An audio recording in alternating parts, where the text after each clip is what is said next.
Shazam! Fury of the Gods is a movie that was pretty much always destined to fail, because no matter how bad their situation got, it always managed to get a little bit worse, even if at times it wasn't necessarily their fault. These problems unfortunately trace back to the original 2019 Shazam, which was a film that suffered immensely due to the low traction and engagement. It's even typically left out of most discussions regarding the DCEU, because unlike a lot of other DCEU projects, it isn't an extreme. Alright, let me try to explain. The DCEU has just built a brand off of its inconsistencies, even if it has been unintentionally, to the point that if you aren't fitting to the extremes of either leaving people mind blown or leaving people to question what they were watching for the last 2 hours, then you're just going to be lost in the shuffle and not even given the time of day. Like, while Shazam 1 is good, it's not regarded as the best like the Suicide Squad or Wonder Woman 1, and it's not downright bad like Suicide Squad 2016 or Wonder Woman 1984, and it's not causing mass hysteria and conflict like Batman v Superman, which saw dudes popping out with hour-long videos to defend their side. Even in the box office, it just performs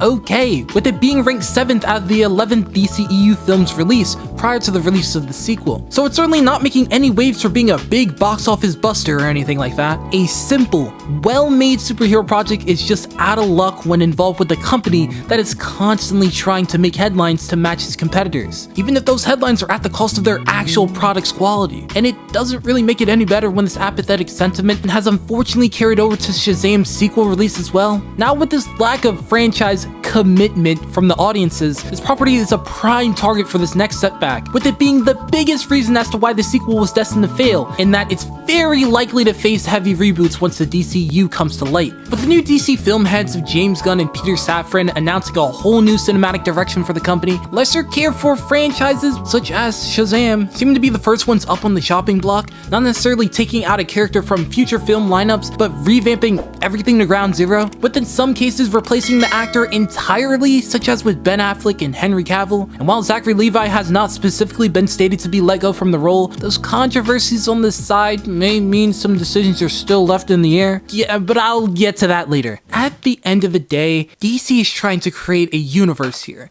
And when you have a project that is essentially confirmed to not be a part of those future plans, your fans that are expecting that universe won't even bother giving it a shot. Situations like this are why I constantly promote for DC to just give up on trying to make a universe. These independent releases have been the best quality projects to come from this company, and it would only further serve to separate DC even more from this battle with Marvel that they are clearly losing. Like last time DC tried to go hit for hit with the MCU, they ended up dropping a Justice League film that people still collectively call trash to this day. Now they are retrying with the DCU, and you can tell that they are just pushing to get this year's slate of movies done and over with so that they can hop on to the next. Like I even stated back in a video in late January about the lack of anything we were receiving about this movie when it was only about a month and a half out until it was set to be actually released. This is an idea that is even shared with those a part of the actual movie. With this new DCU, only about 1 out of the 4 DC movies coming out in 2023 will actually matter continuity wise, and it's just definitely not going to be Shazam! Fury of the Gods. Although while being a major contribution to this movie's downfall,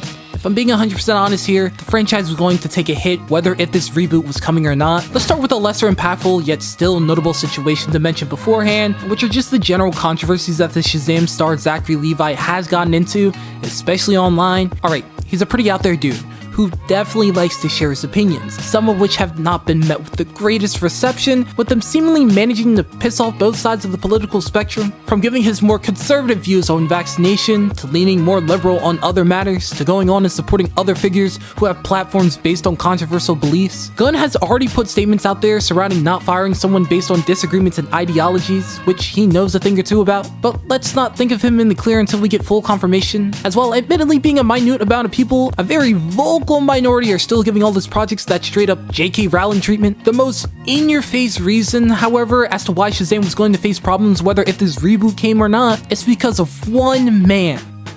Oh my god, bro.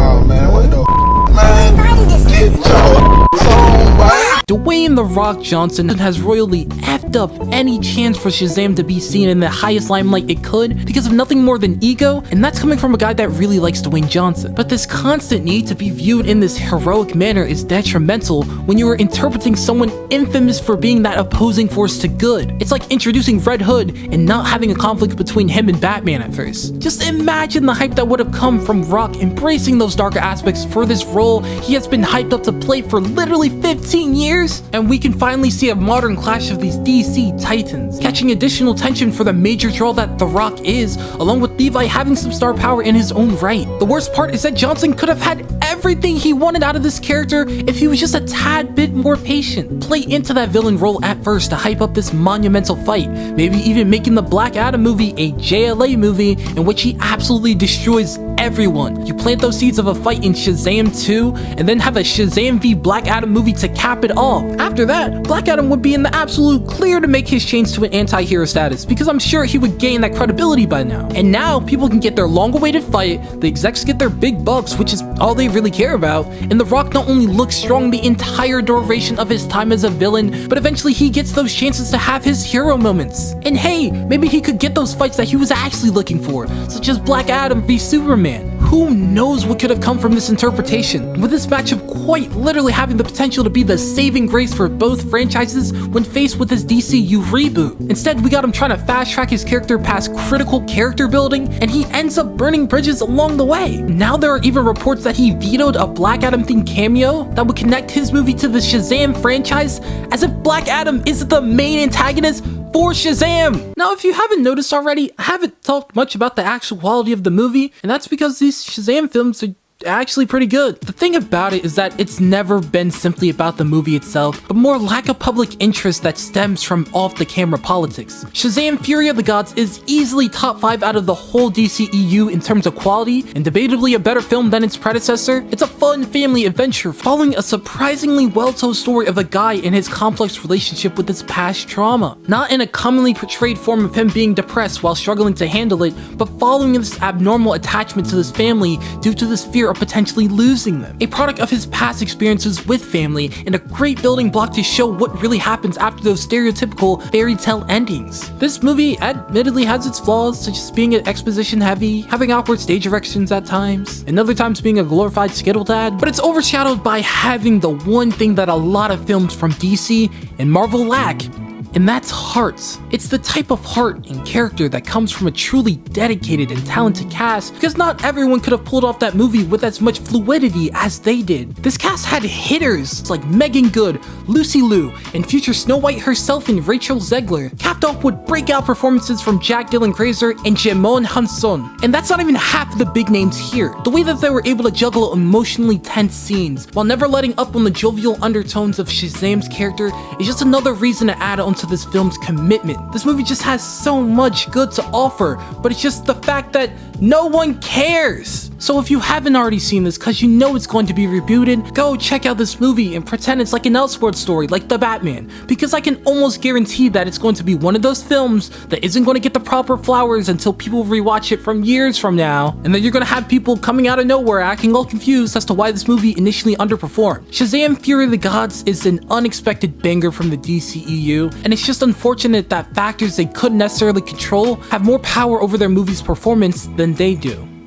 If you guys made it this far, I would ask if you guys please like and subscribe to the channel. It only takes 2 seconds, but it would mean the world to me.